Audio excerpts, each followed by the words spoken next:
Thank you, Chair. In the event of the fire alarm sounding, please take instruction from staff and stewards. The assembly point is at Tudor Square. Please can I request everyone to switch mobile devices to silent mode so as not to disturb the conduct of the meeting. The meeting today will be webcast and the recording will also be available for people to view later through the Council's website. It's also possible that Sheffield Live TV will record and rebroadcast this meeting. Whilever the meeting is open to the public, photography, video and sound recording of the proceedings is permitted. However, the Chair has discretion to withdraw or suspend this permission, for example, if the recording is disrupting the conduct of the meeting or is being undertaken in a manner which could capture personal information, or in the event that a member of the public participating in a meeting objects to being recorded. Thank you. Thank you, Philippa. Do we have any apologies for today's meeting? Yes, we have apologies from Councillor Maroof, Raouf and Councillor Sangar. Thank you. I don't believe there are any reasons to exclude the Crescent public, and indeed we are now being webcast, so welcome to people who are viewing the meeting. Do any members have any declarations of interest in the agenda? I had to spot when I was looking at the picture that I saw Barker's Bakers opposite the shop. It's no relation whatsoever. I have absolutely no interest in that business. And so, I remain David Barker. Could I ask the rest of the members to introduce themselves, please? Hello everyone, my name's John Booker, Councillor for Stocksbridge and Upper Don Ward. Good morning everybody. My name's Alan Woodcock and I'm Councillor for East Ecclesfield. And we have a number of officers working with us today. Would you like to introduce yourselves, please? Morning, Samantha Bond, Legal Advisor to the Subcommittee. Morning, Ryan Cannister, Licensing Service. Morning, Philippa Burdett, Democratic Services. And would you like to introduce yourself as well? And could I ask the applicants to introduce themselves, please? And given we're webcasting and the dynamics of the room, if you could press your microphone button when you speak and then switch it off afterwards, otherwise you block all the rest of the microphone. Hi, Sarah Flaxman, the owner of Sarah's Kitchen. I'm David Leesley from the White Hot Pub. Lee Shelvers from John Gorton Partners, acting on behalf of the applicant in his application. And could I ask the interested parties to I'm Martin Bilby. I'm an objector, basically. I'm a local resident. Thank you. Good morning, I'm Gillian Bilby. I'm also a local resident and objector and also representing some other people who can't be here today. Thank you. You're very welcome. And I notice we have one of your local councillors, Simon Clement Jones, sitting at the back. But we've removed his microphone. You thankfully didn't have to witness that. So you will see at the very back of your papers for today's meeting, if you've got the papers, the procedure is outlined. And you'll notice at point 4 of that, it says the solicitor to the committee will outline the procedure. So Sam, could I ask you to outline the procedure? Thank you, Chair. Has everyone got a copy of the papers that can see them? Lovely. We've got a couple of spares floating about anyway if you need some or want any extras. So the hearing procedure is right at the back of the pack on page 60. So the licensing officer, who's Ryan this morning, will introduce the report. If there are any questions concerning the report, they can be raised then. So if there's anything that's been updated since or anything that needs amended for the record, we can get that sorted straight away. There are no representations from any responsible authorities today, so we'll head straight over to the local residents just to detail their representations, just to expand on what you've already submitted in the pack during the consultation period. Members may have some questions for you, and with the leave of the Chair, the applicant and their representative may also ask you some questions as well. Once we've done with that, we'll head over to the applicant and their representative to detail the application, provide clarification on the application and respond to the representations made, both the 26 written ones in the pack and anything that's raised orally at the hearing here today. Again, members can ask questions of you, and with the leave of the Chair, the local residents may also ask you some questions as well. You'll be given the opportunity to sum up the application, just to leave the committee with any final thoughts before members take the options from the licensing officer, which are detailed in the report. I will then go into private session so members can take legal advice and consider the application. You are welcome to wait around and we can give you the decision a little bit later on today, if you so wish. If not, we can email it out to you. The decision of the licensing committee will be given in accordance with the requirements of the Licensing Act 2003 and regulations made thereunder. Anytime during the hearing, members can request legal advice, so we can do that in open session, which is basically just as we are now, or closed session where we just ask you guys to pop in the room next door. We'll have a discussion and we'll then invite you back in and let you know what's been discussed and the outcome. And as the Chair's already said, it is a public hearing this morning that's being live webcast and recorded. And that should be everything. Thank you, Chair. Thank you, Sam. It is much more straightforward than it sounds, I can tell you. So, could we have the report then, please, Ryan? Morning, everyone. The report's in relation to Sarah's Kitchen, the Greenhill Tap, 3 Westwick, Crescent, Greenhill, Sheffield, S87DG. The report is to consider the application for the grant of a premises licence under the Licensing Act 2003. The application was made by Greenhill Tap Limited. The application was received on the 8th of July 2025 and a copy of the application and plans are attached to Appendix A of the report. The application proposes to trade as a multi-purpose venue offering a cafe-style operation during the day and then more of a tap room-style venue in the evenings. During the consultation period, the applicant has agreed conditions with South Yorkshire Police Licensing and the Environmental Protection Service, as well as providing an updated plan with an agreement from the Health Protection Service. These can be found at Appendix B of the report.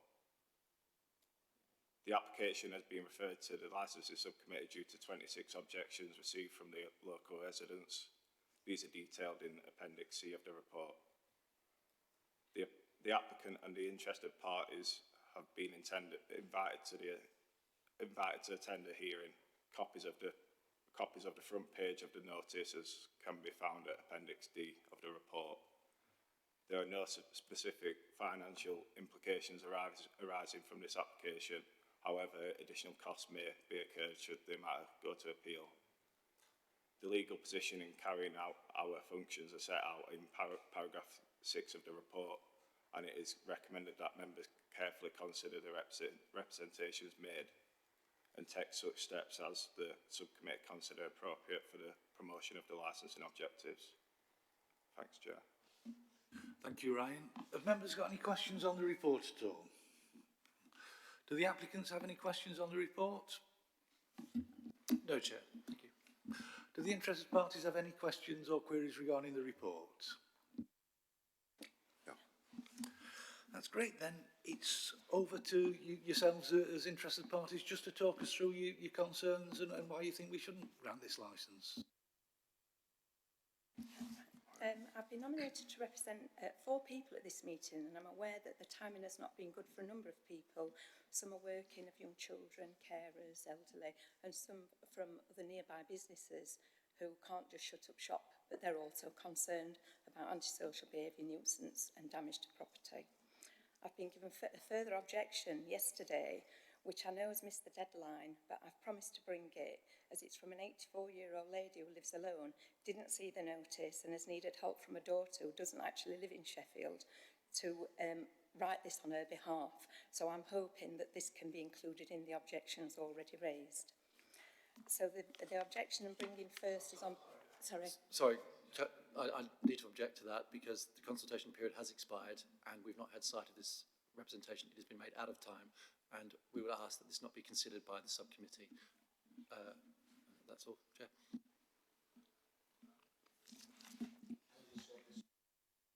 This is an 84-year-old lady who doesn't get out very often and didn't see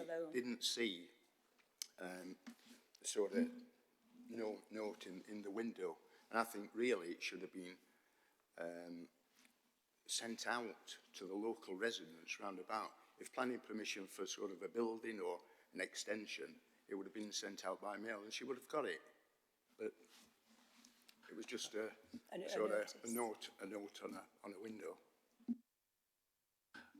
I have to say that the advertising process is the legal process. It's the same for every application. Some applicants will do a bit more or a bit less, but as long as the legal requirements have been met, which we're confident they have been in this case. And I get your point, but, you know, legally, if the representation hasn't been received within the deadline, the applicants are obviously you know, in a position to say that, you know, having not seen that and that the committee hasn't had a chance to see that they would rather hear, you know, that isn't heard today. Though I suspect, having seen all the 26 current objections to this, that the issues would be very, very similar, I would have thought, in that. So I'm sure that by expressing the concerns of the other objectors, you will cover her concerns. So on public safety, our concern is inconsiderate and sometimes dangerous parking. Double parking and parking up to entrances of driveways makes it really difficult for residents to get out. And I experience this myself because I live just round the corner from this shop. On the plans, the fire exit is at the side of the premises and opens into a locked driveway where the residents of the flat above store a motorbike. I'm pretty sure that this wouldn't comply with current fire regulations. He's not parked there during the day, but when he's finished work, that bike is put in there on an evening when he returns home and is stored there until the next morning. So, as I say, I've just got issues about fire regulations and how this impacts on them.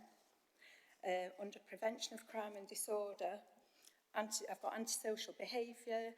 People have previously worked hard to keep this under control, as have the local spa.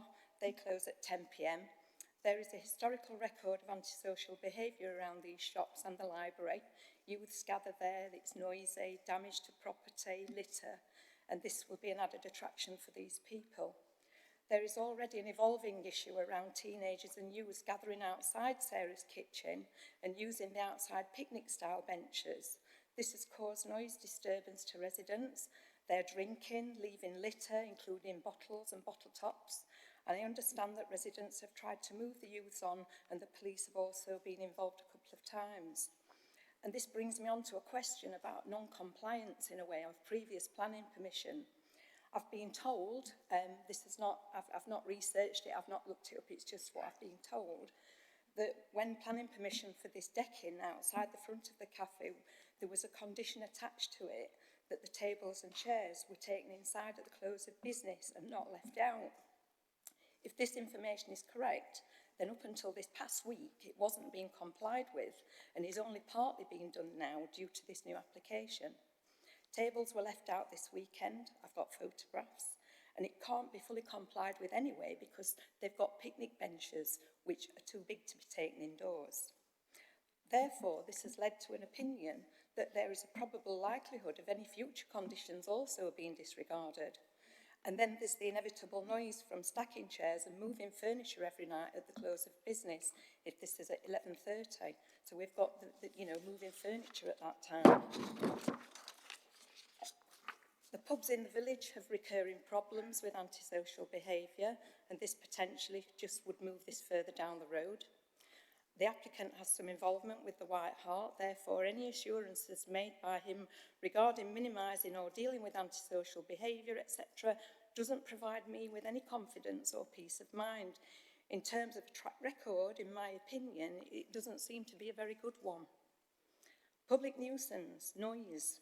The area is residential, very quiet at night after 7 p.m. and at weekends, and with very little traffic noise. 30 people inside and maybe a number of people outside with alcohol and low-level music will without doubt create an unacceptable level of noise in this peaceful area. It's going from hardly any noise to even the lowest level will make it seem intrusive to us. The venue is a small room, and opening windows and the front and the side door for ventilation, especially in warm weather, will cause noise disturbance to us when we will be enjoying the use of our own garden. And since we are newly retired, we spend a lot of time in our garden. Our garden borders the rear of these premises. The premises are approximately 20 metres away from our boundary. Our lounge and main bedroom is at the rear of our property, and the noise will be disruptive to our daily living. We can already hear pots clattering, being washed, clearly hear voices coming from the kitchen at the rear of the premises in the afternoon. Currently, pot washing finishes around mid-afternoon, around 2 p.m, and extending this to evenings and weekends is unacceptable to us. And added to this will be noise from beer bottles, crates, metal kegs, etc. Will cleaning be done at 11:30 p.m? or very early in the morning before opening for the 9 a.m. breakfast slot. Either option will undoubtedly cause disturbance to us. Car noise and door slamming, along with groups of friends talking, shouting late-night goodbyes, will create disturbance. Loudy and rowdy behaviour can be managed by staff inside their premises, but not on the streets. Displaying a notice and gentle reminders are more often than not ineffective. Smells. Cooking smells will and do travel into our garden space. We already get the daily kitchen smells when they're frying bacon and cooking breakfast. Food waste bins will be kept on the street at the side of the pavement, as there is nowhere for them to be kept on the premises other than in the fire exit. Where will they store empty beer bottles and kegs? The plans do not show an area for any waste bins. The flats above the shops along Westwick Crescent will be affected, and landlords potentially could lose tenants and find it more difficult to rent these flats out, especially to young families who are attracted to be in the catchment of Greenhill Primary School. Property valuations and saleability will be affected. There have been 2 applications by the cafe's previous owners to extend opening hours. The first one was to open between 9 a.m. and 2000 hours Monday to Saturday, and the second one was between 9 a.m. and 2300 hours Monday to Saturday and public holidays. These were turned down due to the premises' close proximity to neighbouring property and gardens and the nuisance that this would cause to residents. If the cafe was refused on these grounds, why would a pub be then allowed to open on this site? We therefore see no reason to extended hours to be granted, and especially to include a licence for alcohol. Protecting children from harm. There are at least 3 young children living in very close proximity to Sarah's kitchen. There's a 1-year-old living next door to the cafe above the card shop, and a 1-year-old and a young child of primary age living in the flats directly opposite. Obviously, parents aren't at this meeting, but however, safeguarding and child protection is everyone's responsibility. And personally, having spent 25 years as the manager and designated safeguarding lead at the nursery at the primary school, and also the safeguarding governor at Greenhill Primary School, I'm challenging this application as having a negative impact on the development and well-being of these children. This is not the right location for this type of business.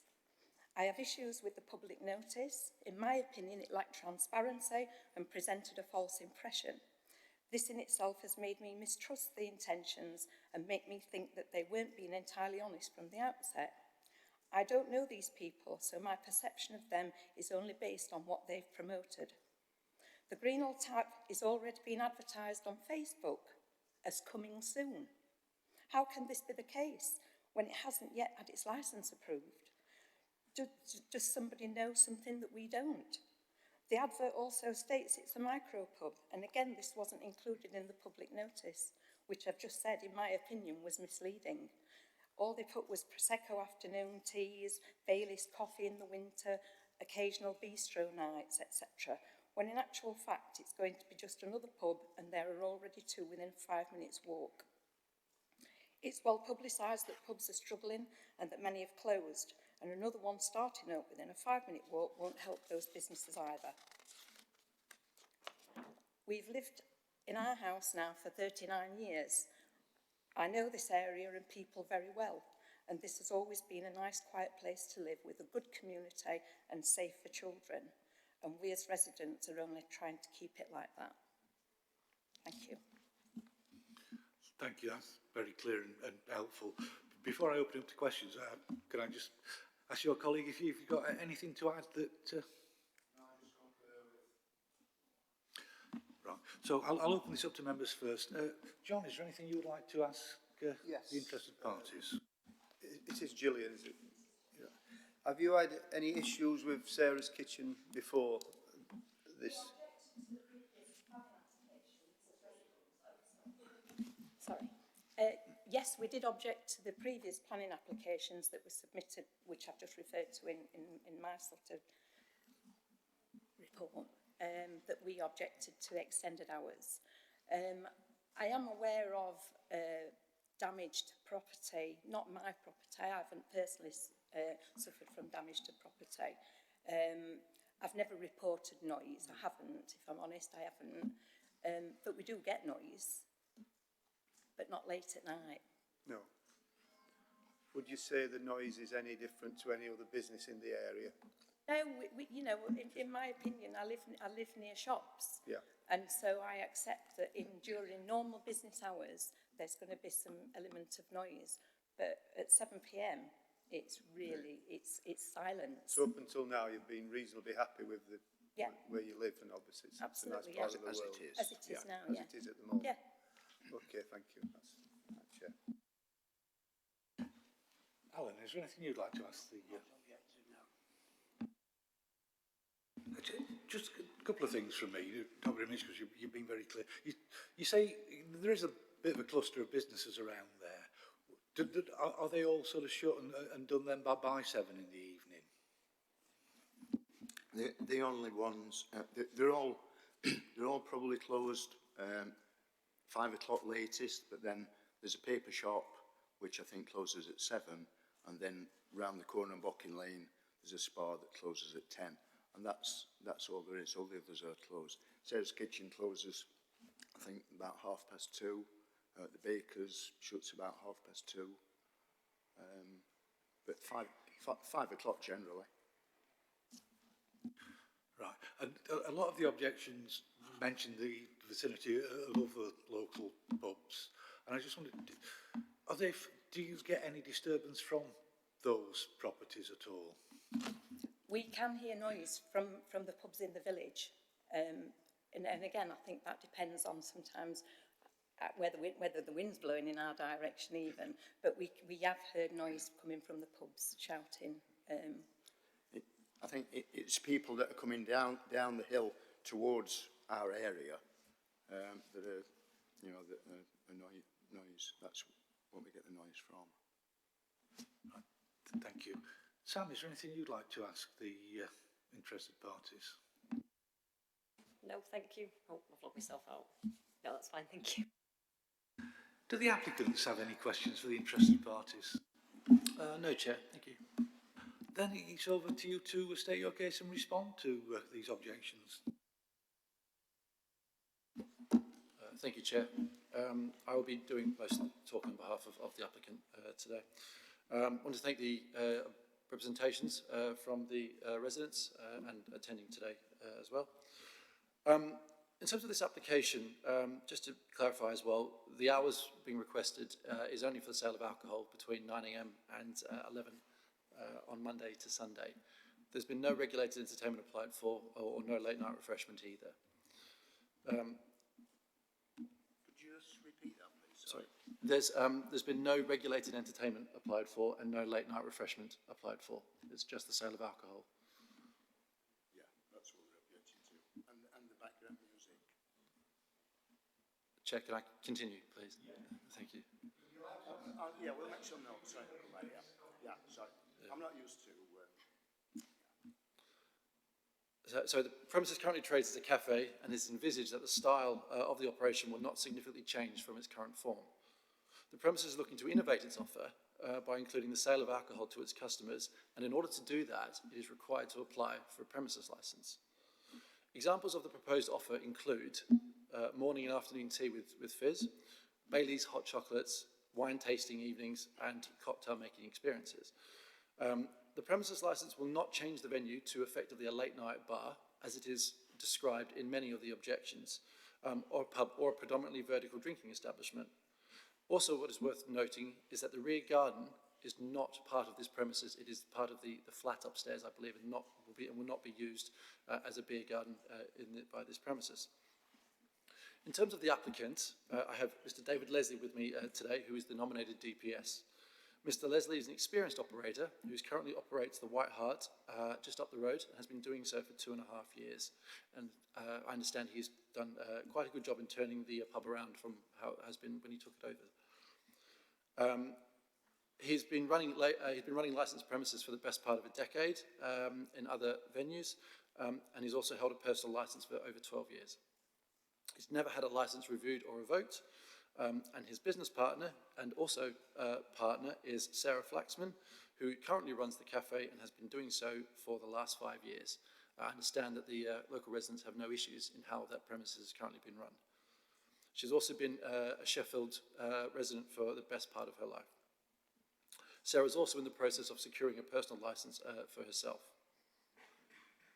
In terms of the associated premises, i.e. the White Hart, whilst it's been under the control of Mr. Leslie, there has been no enforcement action taken against the premises and no involvement with the responsible authorities in terms of enforcement. The premises licence has not been subject to any reviews and has definitely not been revoked. Mr. Leslie has a very good working relationship with the responsible authorities, especially the police. In terms of representations, as has been stated previously, all responsible authorities were consulted on this application, and representations were received by the police, environmental health and the health and safety team at the council. By way of partnership and a constructive dialogue and site visits, these representations have been withdrawn on the basis of a compromise in respect of agreed conditions and an amended plan. As stated, these are at Appendix B of the subcommittee report. It should also be noted as well that because of those agreements, the responsible authorities have withdrawn their objections.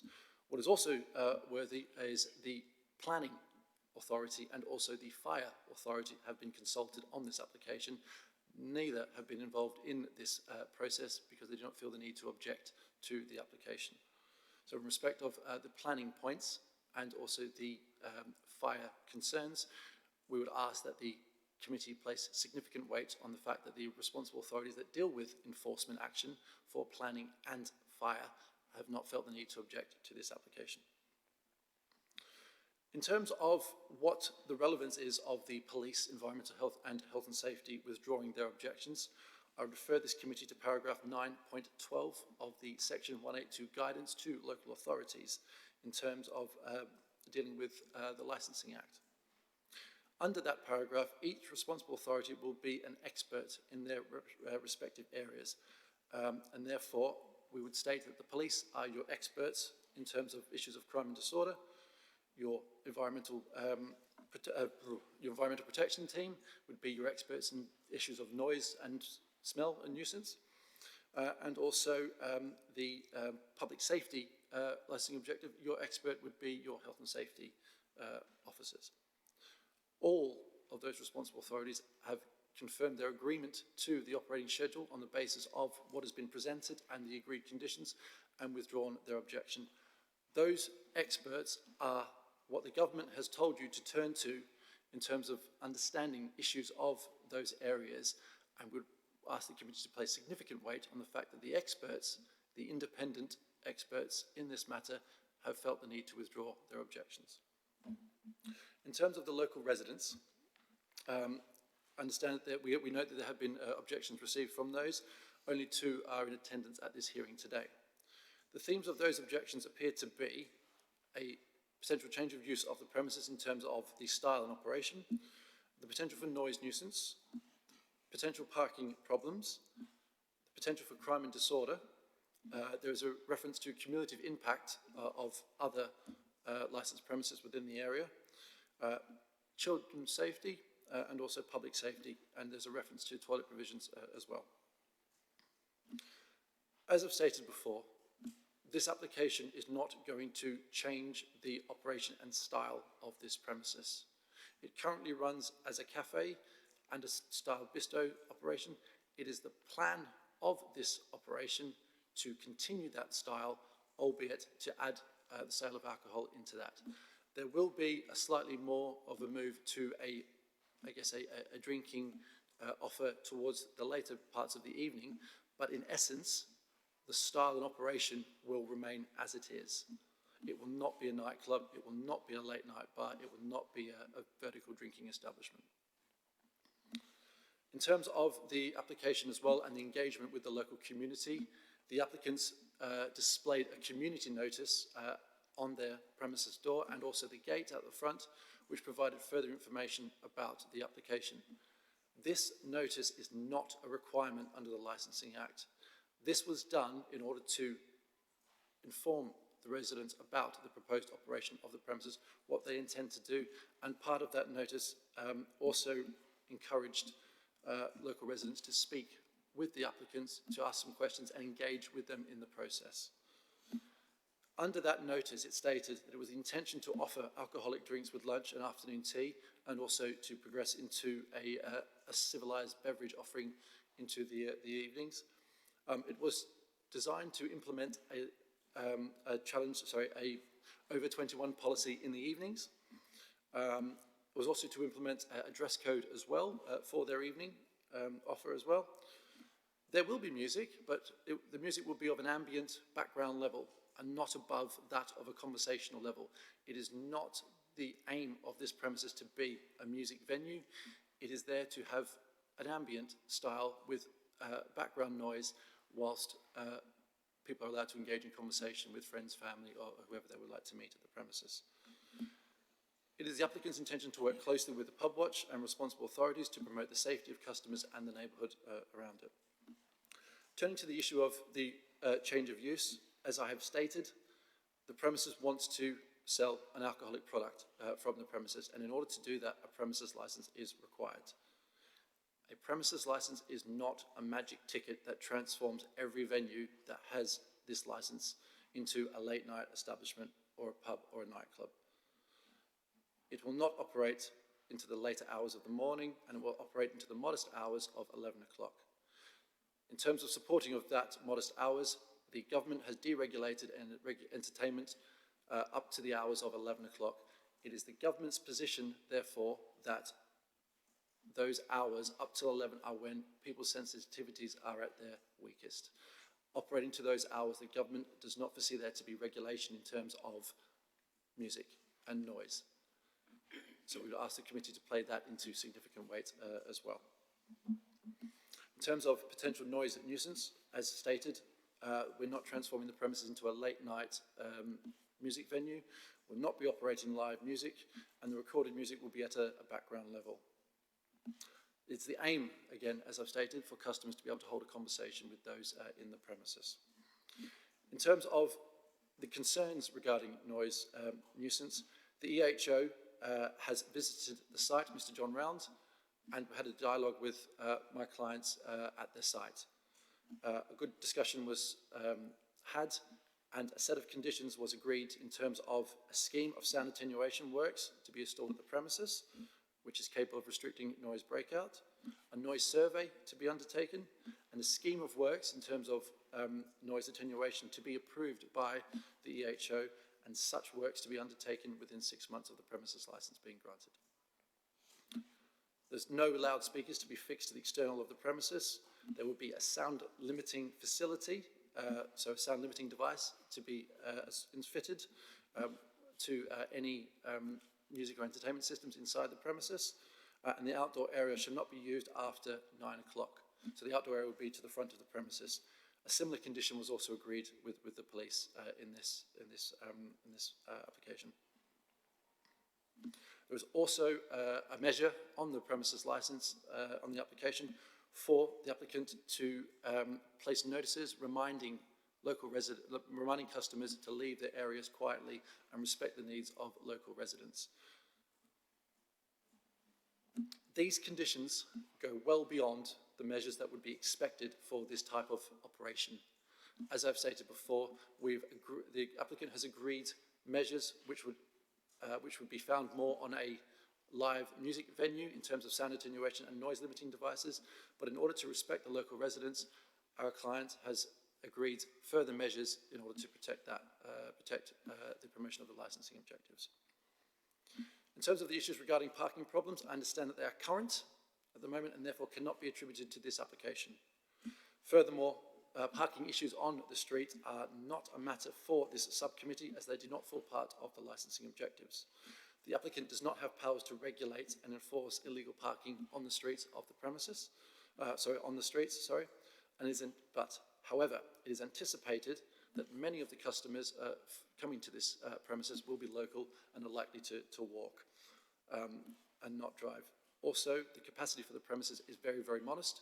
It is 30 people, and therefore the impact on parking, if any, is likely to be extremely minimal.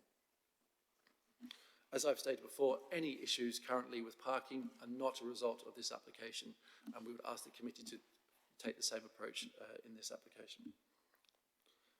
In terms of potential for crime and disorder, there's been no evidence put forward by the residents in terms of any issues with local with crime and disorder, no crime figures, and no witness reports as well. The police have no concerns regarding the proposed operation of the premises and have withdrawn their objection on the basis of the agreement to further conditions. These conditions are an incident refusal log and staff training in respect of the Licensing Act, which is to be undertaken within 12 months and refreshed annually.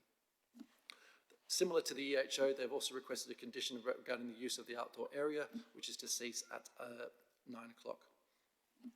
In terms of conditions which have been offered by the applicant, this includes a strict CCTV system, which covers all areas where alcohol is going to be purchased and consumed, including the front outdoor area, which will be in operation whilst the premises is open for trading.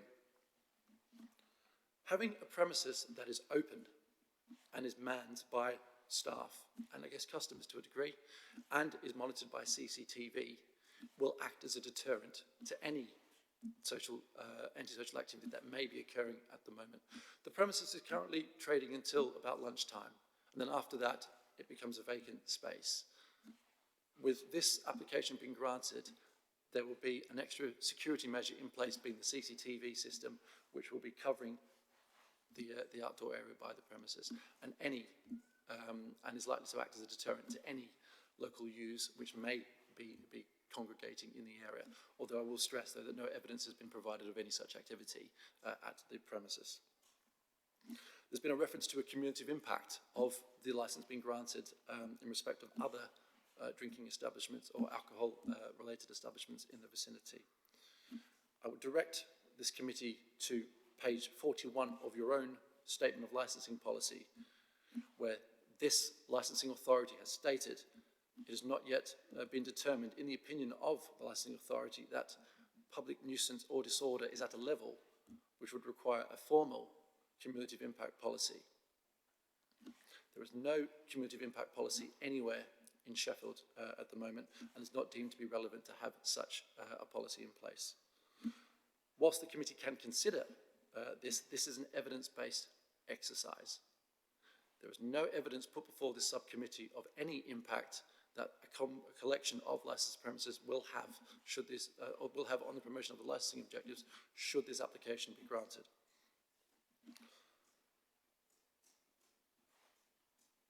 Also, as well, I would refer to paragraph 14.12 of the section 182 guidance, which talks about cumulative impact areas. And it is basically given guidance to licensing authorities that where a number or type of or density of licensed premises selling alcohol or providing late night refreshment is high or exceptional to cause serious problem. I understand that there are 4 premises in this local area that sell alcohol. It's the applicant's position that the location of 4 premises, one of which is operated by the client, by the applicant, is sufficient to warrant the thresholds of high or exceptional density. There's also a reference to child safety.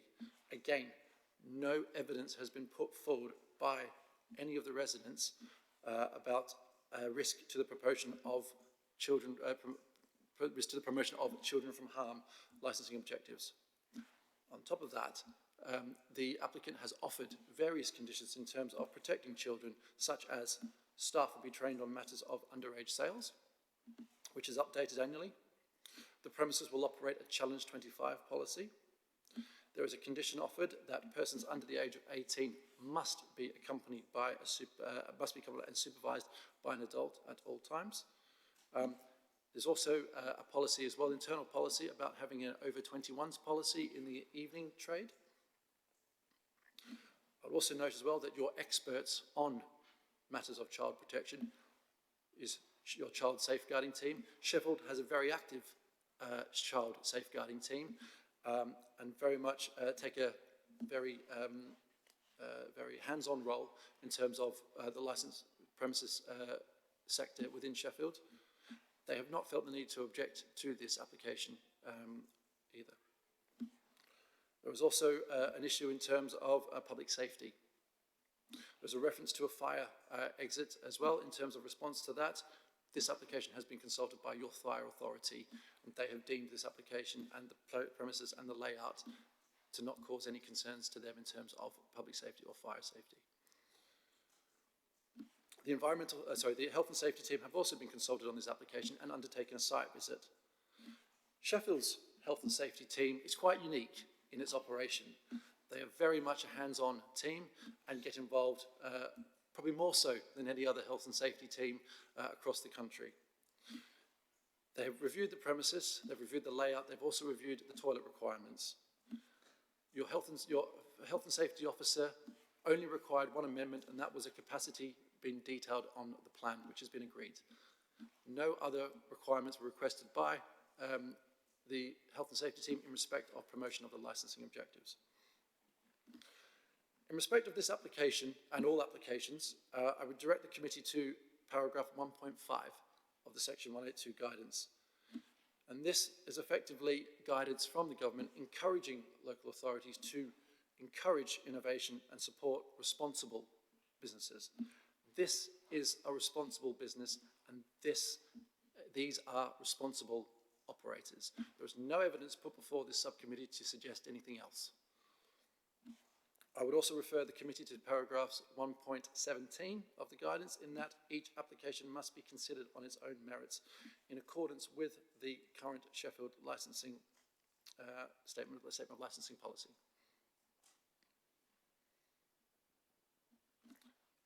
I would also refer to paragraph 9.44, which is guidance to the licensing authorities that in determination of licensing applications, this is an assessment of the evidence put forward by the applicant and also the evidence put forward by residents. I would also refer this committee as well to a piece of case law, which is the Daniel Thwaites and Wirral Borough Magistrates Court. It's a very important case, councillors, in terms of the handling of evidence. A magistrates court was criticised in their approach of not following proper evidence, but allowing their own personal interpretation of an operation to cloud their judgment when determining an application. The High Court, the administrative courts of the UK and Wales felt that that was an inappropriate method to take. Just to summarise the application, we've got experienced operators, an experienced DPS. We have no live objections from your responsible authorities. Your experts have deemed that this application to be sufficient to promote the licensing objectives. The operating schedule goes beyond what would be required for this type of venue, with these type of activities. And the resident objections are not based on evidence put before you, but they're based on fears and concerns without any evidence as well to support those. There's no evidence of any complaints being brought to any of the responsible authorities in terms of nuisance, news, or anything in terms of the current operation of the premises and the associated premises as well, being the White Hart. The applicant, on the balance of probabilities, the evidence put before this subcommittee would suggest that this licence should be granted on the terms requested and agreed as it would promote the licensing objectives. The applicant requests the subcommittee, like your responsible authorities, place their faith and trust in this applicant and grant the application on the terms requested and agreed. That is all from me. Thank you, Chair. Thank you. I'll open this up to questions then now. Starting with members. Alan, is there anything you'd like to ask to start us off?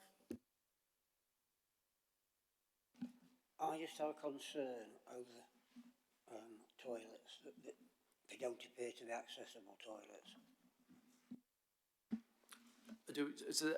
Are we concerned over that? Sorry, Chair. Councillor Woodcock, can you just repeat your question for me, please? The toilets, they don't appear to be accessible toilets. That's correct. The space that is there for toilets and provisions, it isn't sufficient space to allow for an accessible toilet.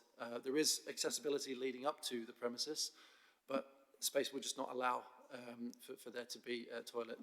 The applicant is fully aware of their responsibilities under the Equality Act and their responsibilities to make reasonable adjustments.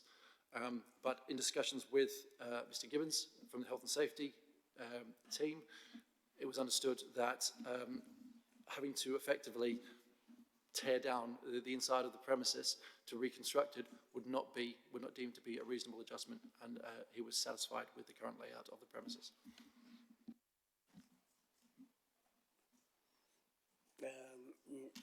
Yeah. John, is there anything you'd like to ask? Well, thank you for your in-depth summary on that. It's very interesting. A slight issue I've just been looking at the plans, and there's two exits. So obviously, fire exit where you come in, and then there's one which Gillian spoke about, which seems to go onto the driveway. Is that driveway owned by someone else? Is it? And looking at the drawing, it seems to have a locked gate on it. Well, it's not much of an exit if you're going into a driveway that's locked. If you, for any reason there's fire at the front, you need to get out of the side exit. That's a slight concern of mine.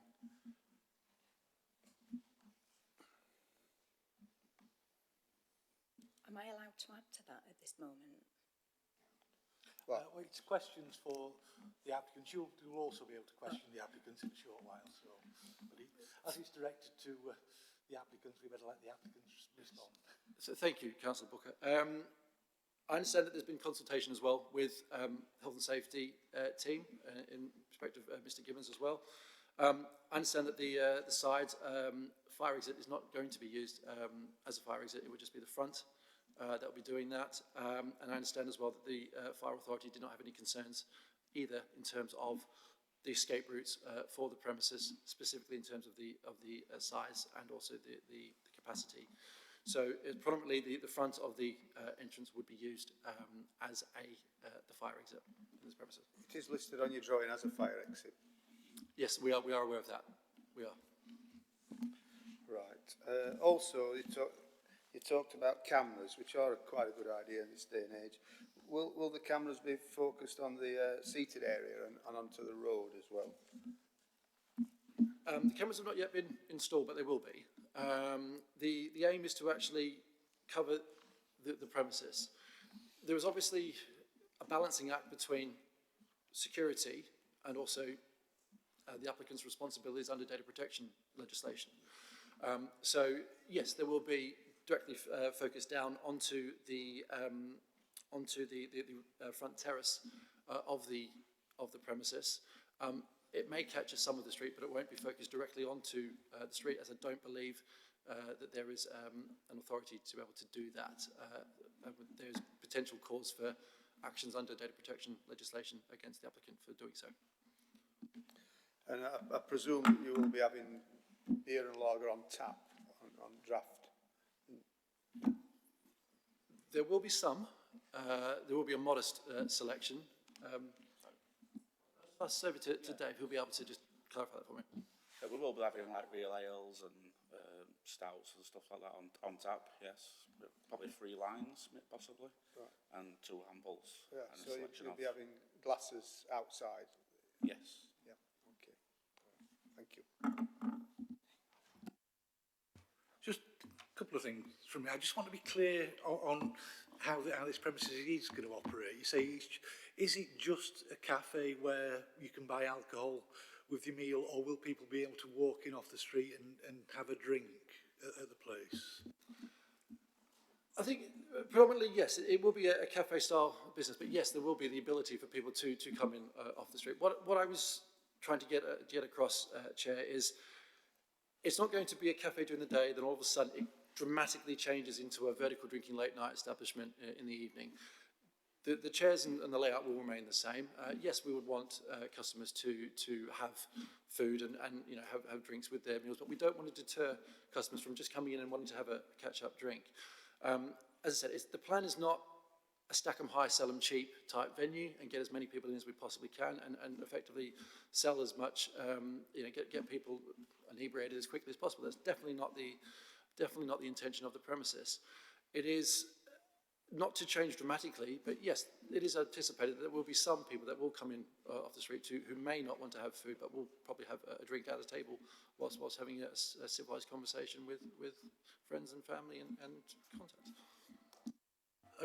Are you confident then that you could manage, if you've got diners coming in, it's obviously much easier to manage the people who are sat round dining. If you're limiting numbers to 30, how are you going to achieve that if people are just going to be wandering in off the street at a certain time, fancying a drink?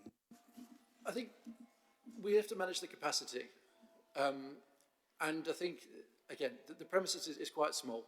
And in terms of the layout, when you walk through the front door, the bar is the first entrance point. So there's a customer interaction, there's a staff interaction straight away. It's a small venue, and it wouldn't be overly difficult to count to 30 people. There is predominantly tables and chairs as well, and there isn't really space to have, a gross amount of vertical drinkers in the establishment. So in terms of managing the premises, I think it would be definitely a reasonable thing to be able to do, whilst operating the bistro style operation, but also allowing people to come in and have a drink as well. And saying the external area will be closed from 9 o'clock. I just wonder how will that mean removal of furniture, or just how will that be managed to ensure that it happens? There is a condition on the licence about furniture as well. So if that is granted in terms of the application, then yes, that would need to be managed in terms of how the furniture is portrayed on the premises. So there would need to be a compliance with the condition check. I'm just thinking about stopping people using that area, and if furniture does need to be moved in, would it be at that sort of 9 o'clock time as opposed to at the end of the night when it might cause more of a disruption? Operationally, we would need to have a discussion with that. In terms of moving furniture, if it would be later on in the evening, then the applicant is fully aware of their responsibilities to promote the licensing objectives and not to cause a nuisance in terms of the removal of any furniture. It is not uncommon for many licensed premises who have pavement licenses to store their furniture outside, and then when trading is done, to then move it inside. They can do that quite easily without causing a concern to residents. I would just stress on this point, Chair, that to be able to do that without making a noise is an impossible task and not one that is the legal task. It is a case of creating a nuisance. So the applicant is fully aware that in order to move their furniture, they must do so in a manner that is not going to cause a nuisance. It is not in a manner that is going to be in complete silence. And that is the obligation on the applicant, and that is the obligation that they are legally required to meet. Can you just ask, who's the target audience for this establishment? Who are the people that you want to come through the door of an evening? Well, we've obviously got local residents. Absolutely, we'd want them to come through the door, and for our evening sort of trade, we're looking to implement a over 21s policy. So we would want to have clientele of local residents over the age of 21 that are going to be respectful to the premises and effectively respect our business as well as the local residents. Of course, we can't vet every person that comes through the door, but anybody that does come through the door who does abuse the business and also the local authority by unruly behaviour will not be welcome at the premises, and responsible authorities will be informed if these are troubled people.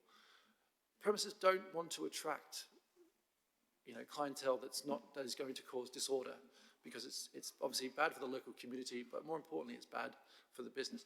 These two individuals want this business to run a living, to earn a living, to run a business. They don't want to be dealing with members of society that don't respect their business, and they do not want to be spending their time paying solicitors dealing with enforcement action taken by responsible authorities, or to some degree commenced by residents as well, in protecting their business. They want to get it right from the outset, It's very much a case of prevention is better than cure. And that is the line the applicant will want to take in terms of their clientele. And what assurances could you give us today regarding future operation of the business? You know, currently you're saying that this is a cafe that sells alcohol. What's to stop you, if a licence was granted, changing to a pub that sells food or sells less food and giving more emphasis on the alcohol sales? I think that there's nothing preventing that style, providing that the business is run in accordance with the premises licence and the conditions. And that is the legal obligation that they are required to meet. However, in saying that, Chair, the business itself is limited in terms of space, layout, and proposed operation, and how it is wanting to operate itself. So, can I give you any future assurance that that's not going to? I can't make that guarantee, nor can the applicant. But what they can say is that they will continue to operate this premises in compliance with their licensing obligations under the premises license and also the conditions as well, but also to run it in a way, in a manner that is going to be respectful to their business and also respectful to the neighbourhood as well. They do not want to cause nuisance to residents.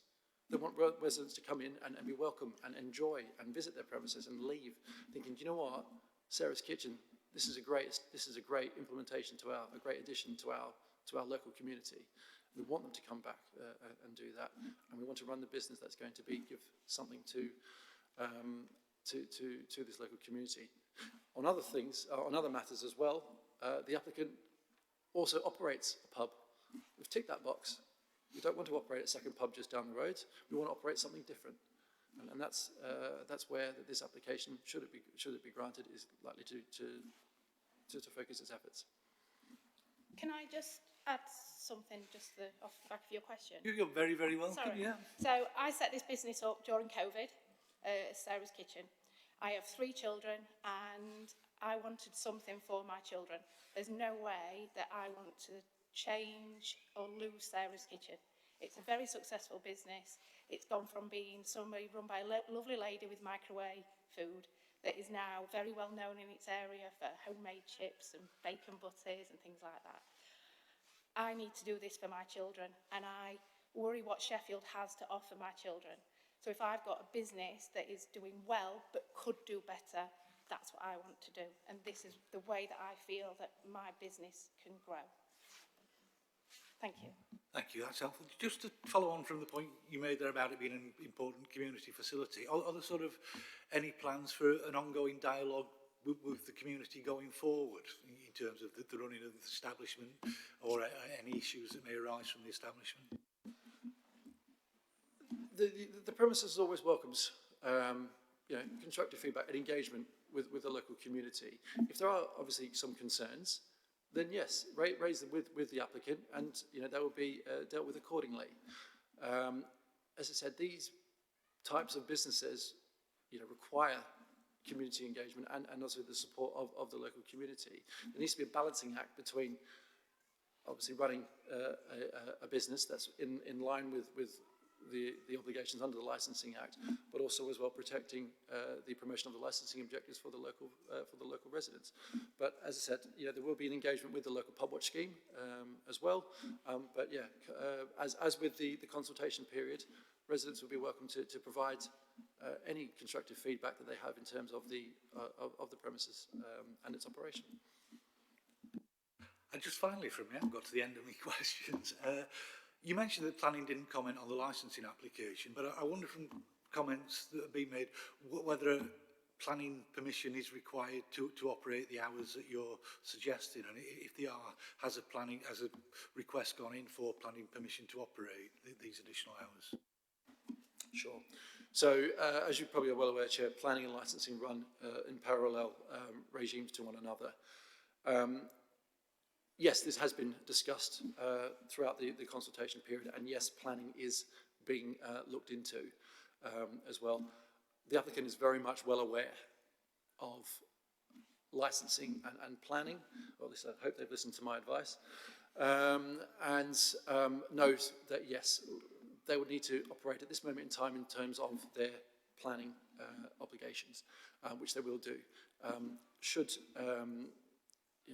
a variation be looked at, which I believe it is, then obviously that would be in line with the planning as well. So yes, they are aware of that, and the wheels are turning in that respect. Thank you. And just to clarify that for the interested parties, and may know more about it than I do, but planning and licensing are very different. We could say you can open 24 hours a day, sell alcohol 24 hours a day. Planning could say you can't open at all.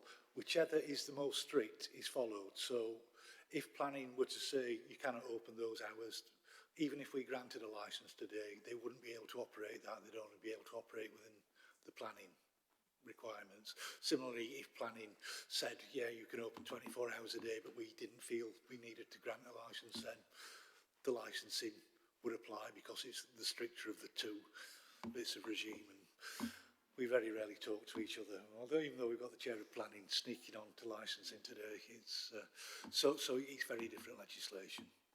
So Sam, is there anything you'd like to ask the applicants? Thank you, just a couple.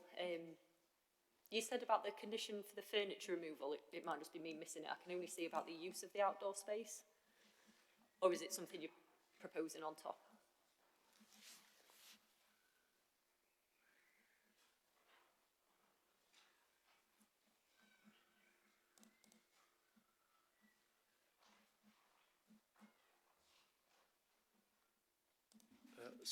Respond. If you go to the agreed conditions, it's one of the police conditions. Oh yeah, I've got it, yeah. All tables and chairs must be removed either or secured. Thank you. I wasn't expecting to see it in a police condition. I think that's why I've missed it. Nor was I, to be fair, but it's there, Branching out. it's been agreed. Thank you. And what seating capacity is it outside?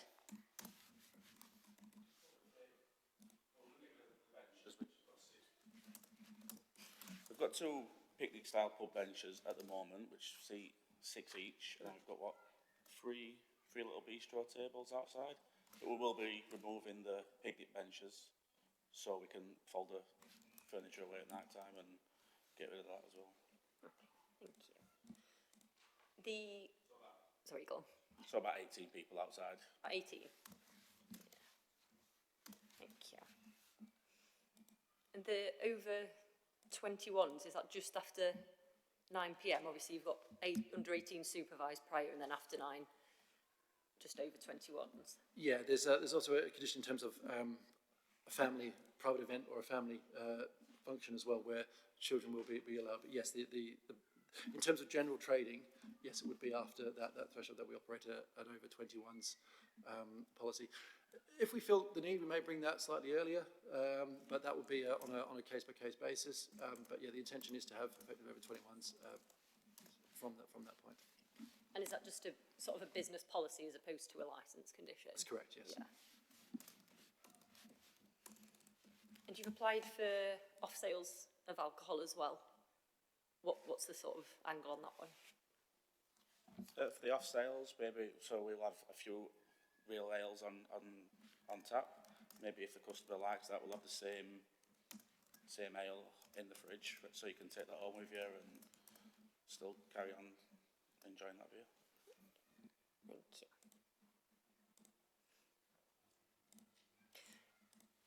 I think as well, it might just be building on what councillors have raised. I think you said, Mr. Shelvis, that it'd be more of a move to a drinking offer in the later part of the evening, but then also hearing that it's maybe just going to be like Prosecco tea and bistro nights, or is it the case that it will be a drinking establishment sort of after 5, 7 o'clock? It's just to get that clarity, really. Yeah, I think the idea would be, yes, there will be some drinking that goes on in the evening, and I think there is a realistic understanding that there's probably likely to be, a slightly more drinking offer in the evening than there is during the day. But again, that's not to transform it into a complete bar.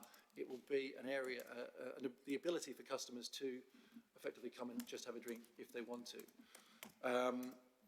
In terms of the event that we were talking about, that was sort of a description of just to give you an idea of the theme of what we'll be looking at doing as well, and to effectively clarify that we're not going to be a late night bar, we're not going to be a vertical drinking establishment per se, and these are the types of offerings that we're going to do to give you an understanding, and also as well as just general sales of alcohol, but not a late night bar and not a vertical drinking establishment.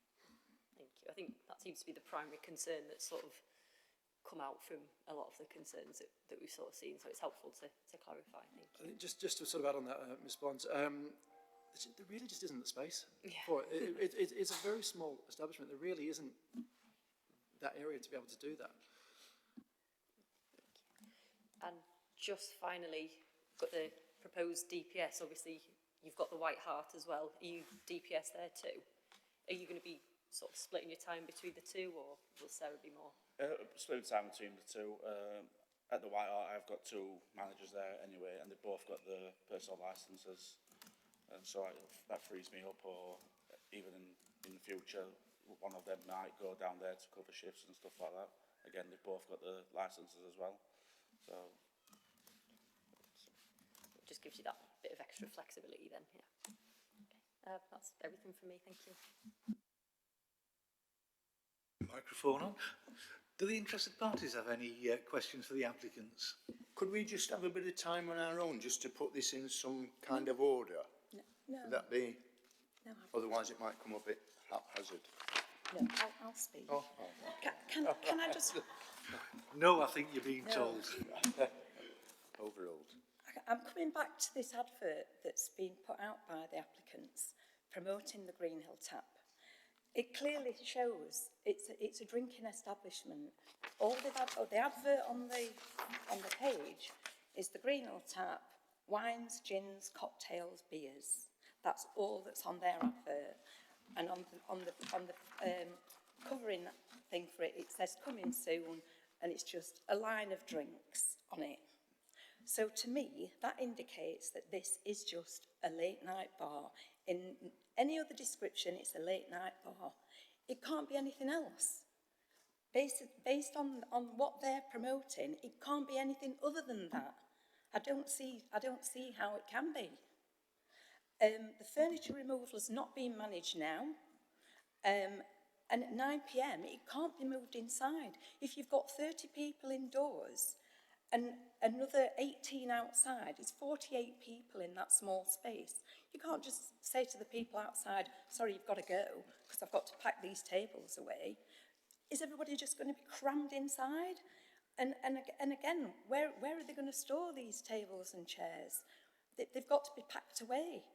I don't see how it's manageable. I really struggle to understand how it's manageable.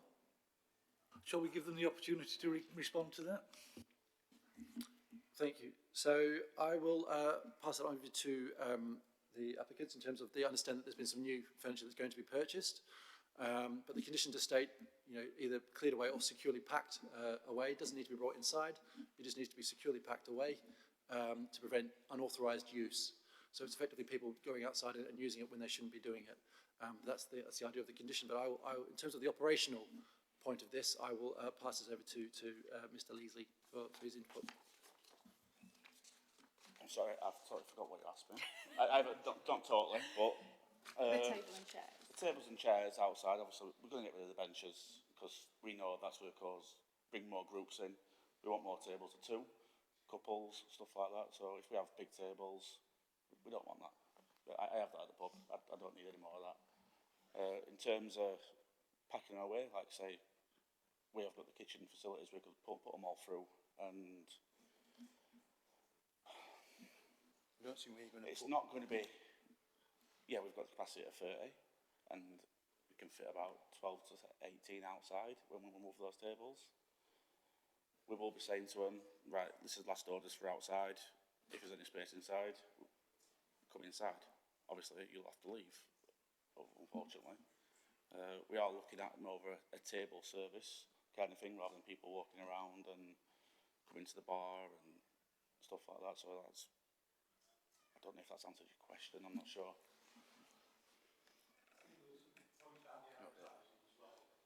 The advertising, yeah, we do want to sell real ales, we do want to sell gins, we do want to sell wine, definitely. We will be offering like food at night time, like ploughman's lunch and bistro nights and stuff, and theme nights. Can I just say there's no mention of that on this advert? That It was doesn't just mention food at all. our logo, not so much as an advert. I'd And say. actually somebody has messaged on here asking what it's going to be, and your description is, yeah, a little micro bar. We're just in the planning stage at the moment, we're just in the licensing stages at the moment. So, I mean, it's there, you can see it. Effectively, it is going to be that kind of establishment. No. Effectively, So your at night time, more people will more often come out for drinks, quiet drinks with their friends, but we're offering the food as well in the evenings. I mean, we will be doing. different food. I find it so conflicting. We understand what you're saying, yeah. So it's, although you're going to be serving food, I could effectively come in at 9 o'clock and start having beers. Or anybody else could. We've never said otherwise to that. We've said that there is the Well, it's opportunity. opening at 9 o'clock. Sorry? It's opening at 9 o'clock. And you're serving, the hours that you've put down, it's from 9 o'clock in the morning to 11 o'clock at night, serving alcohol. As well as we have no... From what Sarah said... Sarah's Kitchen, we have no problem with problem Sarah's with. Kitchen as it is. What we do have a problem with Is it turning into a is bar? turning into a bar. That's what all the residents are worried about. And you're saying it's not going to be a late night venue. 11 o'clock is a late night.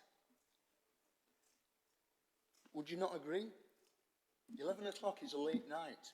Another hour, right? Half hour for turning Clearing. out and clearing up and that, and then you're into the next day. So, you know, you're on 14 hour days from 9 till 11 at night, plus half an hour. It is going to be a drinking establishment. That is the main thing. It's not a food establishment. It's turning it into a bar, to a pub, a micro bar, as you said. And also... Yeah, yeah. Oh, sorry. So the 9 a.m. part is to allow alcohol to be sold during the day in terms of, as we've said, like high afternoon teas with breakfasts, those sorts of things. We need that license to be able to do that. If we have alcohol, other products, and customers come in, yes, we can sell that. However, the reality is it's very, very, very unlikely that that is going to happen. And as in terms of turning this into a bar, I reiterate my representation that whilst there will be, you know, the elements later on in the evening about customers wanting to have just a drink, it will not turn into a vertical drinking establishment, a late night drinking establishment, or you know, a late night bar in that respect. There will be the opportunity to purchase a drink on its own, but in essence, in reality, it's unlikely to go down that sort of route. You know, the main objective of the premises is effectively a bistro-style premises, but with the ability to serve alcohol on its own into the later parts of the evening, and that's where we stand, Chair. Can I also say, with reference to what you said earlier about it not, the intention is for people not to get drunk. I actually think that the applicant will agree, is the licensee of a pub. His intention at the pub is not for people to get drunk, to sell alcohol to people to get drunk. I think that isn't the intention of any pub or any bar, for people to come and get drunk. So I think, but people do, and you know, it happens, doesn't it? Wherever alcohol is sold, people will abuse it. That, I mean, if that was the case, there wouldn't be any licensed premises ever. No. The clients have the applicants have the requirement to control, you know, what's controllable within their premises.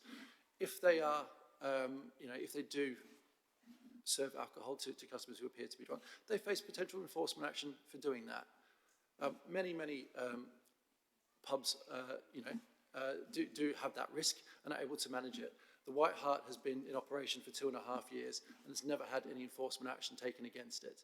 That's a blueprint right there of how you can manage effectively more of a pub vertical drinking establishment well, and is going to, and Mr. Leathley is going to take that demonstration and produce it to Sarah's Kitchen. That's what's taking over this premises and is going to be driving the compliance with the Licensing Act and their obligations under that Act. Chair, if that answers the question. And can I also just say that with reference to safeguarding, there might not be any objections from Sheffield's safeguarding team regarding the children that live nearby. However, as I've said, I worked for 25 years as a designated safeguarding lead at the nursery at the primary school and the safeguarding governor at the primary school. So I'm raising that as a concern on behalf of those children. As I stated, the concerns are noted, Chair, but however, measures have been put in place to promote protection of children licensing objectives, and also I would reiterate as well that your responsible authority and your expert in matters of child safeguarding, your child safeguarding team at this council have not felt the need to object to this application. We can infer from that that they are indeed satisfied with the proposed operation of the premises. Do you have any further questions for the applicant?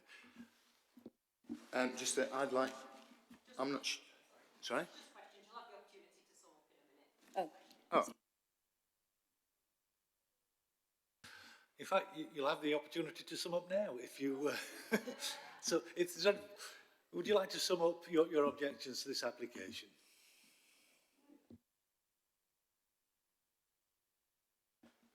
Well, I think we've just about said it all, really. There was just one thing that I got. The fire officer has obviously not been there in the daytime. In the evenings to look at this fire exit, and I think a fire exit has to be clear. There is an entry, there's a corridor where there's a bike stored from the tenant who lives upstairs, owns the property, and he has locks on both sides. So you've got a motorbike there, it's got a petrol tank on it, it's got locked doors on either end, and the exit leads out into there. So there's no escape from it, whether the fire would be from inside or whether the fire is from outside on the petrol tank. And I believe that Sarah's Kitchen once did have a key to it, but then it was taken away because the door was left open and the bike was in. Just for, you know, like, so it didn't get sort of pinched for safety. Yeah. But we're just not, you know, we're just not happy about it. Sarah's Kitchen, as it is at the moment, we're quite happy with, and nobody in the area's got any objections, and people do support it. But what we don't support is it having an alcohol licence to sell alcohol. And the extended hours that this is going to bring.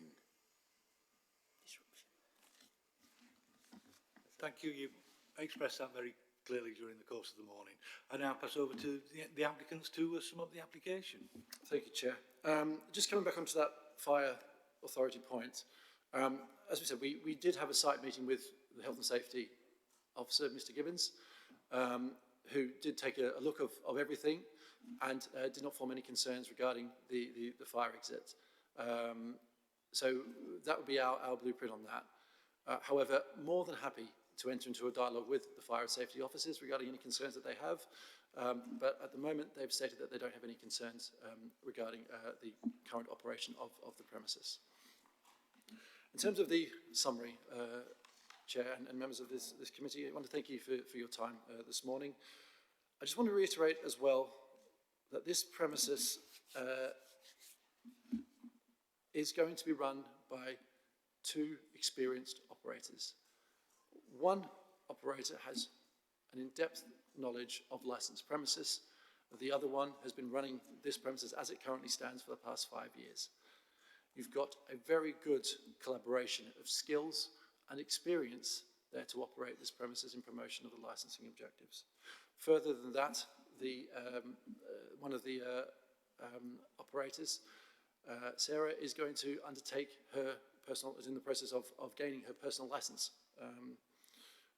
So therefore she's investing herself in obtaining further training in terms of promotion of the licensing objectives. Just to reiterate this premises as well, it is not going to be a late night drinking establishment. It is not going to be a vertical bar. It is not going to be anything of that nature. It is going to be a place where people are welcome to come and have a civilised drink with food or without food, but it's not going to be effectively a late night pumping venue with music until all hours of the morning. The hours requested are modest, and I would refer to the deregulation of activities such as live and recorded music, and also the Section 182 guidance, which talks about hours beyond 11 is where sensitivities change. Prior to that point, there seems to be more of a relaxed approach in terms of managing those types of premises and granting licenses up to those hours. In terms of the responsible authorities, I would like the committee to place significant weight on the fact that your three responsible authorities that deal with crime and disorder, noise nuisance, and public safety, which are three of the main areas which have been raised by the residents, have not felt the need to continue with their objections, and subject to the agreement of conditions and an amended plan, have been happy to withdraw their representations and confirm their, I guess, certification of the operating schedule as it is planned and agreed. The operating schedule, as agreed, does go well beyond what is required for a venue of this nature and of this style, which shows an ability of the applicants to effectively invest in this establishment and also the promotion of the licensing objectives for the local community. The residents' objections are not based on evidence. There is not a piece of crime data. There are no records of any complaints made to any of the responsible authorities. There's no images of any of the types of disorder that have been referenced as well. These are fears, and they're not supported by any tangible examples. We would ask this committee to place significant weight on that as well. The promotion of, the Licensing Act is a forward-thinking piece of legislation. It is all about promotion. It is about putting faith and trust in responsible operators that are prepared to demonstrate or propose to you, members of this committee, an ability or a plan that is going to promote a business that promotes the licensing objectives. These two individuals still left of me are doing just that. And as you've heard from Sarah as well, this is a passion. This is a legacy business for her. She's not about to effectively fill it for a cheap, quick buck, which is likely to involve enforcement action down the line. She wants to welcome the good clientele and say no thank you to the bad. We would request that this subcommittee place their faith, like your responsible authorities have, in this applicant and promote this, grant this application on the terms which have been requested and those agreed with the responsible authorities, as it will be a great addition to this local community and a great investment into the Sheffield economy. Thank you. Thank you. Could we have the options then, please, Ryan? Thanks, Chair. The options open to the committee are to grant the premises licence as the terms requested, to grant the premises licence with conditions, to reject the whole part of the application or part of the application. Thank you. Thank you. Could I ask you to now leave the room while we take legal advice and come to a decision, and as soon as we've made that decision, you'll be invited back in so we can tell you what it is. Time and your representations this morning, which have been helpful. The decision of the licensing subcommittee this morning is to grant the application as applied for. The reason we've done that is you argued a very good case, but it was about things that could and might happen, and we have to presume that a premises will be managed responsibly, legally, unless evidence is provided to suggest otherwise. Now, in granting a licence, we can grant it today, as we have done. It's not granted forever. If there are problems tomorrow, then you can request that that licence is reviewed when you will have the evidence to come back and say, actually, we told you this had happened and it is. And then the licensing committee can review the matter and come to possibly a different decision entirely. I hope that's not the case. I hope that it's managed responsibly and that it doesn't have the implications that you're obviously very, very concerned about, and that it, you know, it provides a useful facility. But it doesn't mean that this is the end of it for you. If it does cause you future problems, then you can contact licensing and say request a review of that licence, you know, tomorrow, if you wish. I also think that it probably does still need to go through the planning process as well, which may again come up with a different conclusion to licensing. But that's the decision of the licensing subcommittee this morning. I believe because we've granted, you do have a right of appeal against the decision, and as legal advisor will detail that right of appeal. Thank you, Chair. Yeah, for you guys and everyone that put in representations against the application, there is the right of appeal against a decision. So following the notice, you'll get a notice setting out a summary of everything that was before the committee today and how they came to that decision and what that decision was. So the decision is challengeable within 21 days to the Magistrates' Court. Obviously, if you need any further information on that, the licensing service can help or anything. But really appreciate you coming today and taking the time. It's much appreciated. Thank you, everybody. Yeah, thank you. Thank you, Chair. Thank you all.